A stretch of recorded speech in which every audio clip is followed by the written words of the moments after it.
Full-fledged Admiralty Maritime Law and Jurisdiction. Admiralty Maritime Law. These actions allowed Admiralty Law to come on land. If you will remember the definition of the law of the flag, when you receive benefits or enter into contracts with the king, you come under his law, which is Admiralty Law. And what is a result of your connection with the king? A loss of your sovereign status. Our ignorance of the law is no excuse. I'll give you an example, something you deal with every day. Let's say you get a seatbelt ticket. What law did you violate? Remember, the Constitution recognizes 3 forms of law. Was it common law?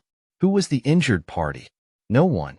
So it could not have been common law, even though here, the state of NC has made Chapter 20 of the Motor Vehicle Code carry common law penalties, jail time. This was the only thing they could do to cover up the jurisdiction they were operating in. Was it equity law? No, there is no contract in dispute. Driving is a privilege granted by the king. If it were a contract, the UCC would apply, and it doesn't. In a contract, both parties have equal rights. In a privilege, you do as you are told, or the privilege is revoked. Well, guess what? There is only one form of law left: admiralty.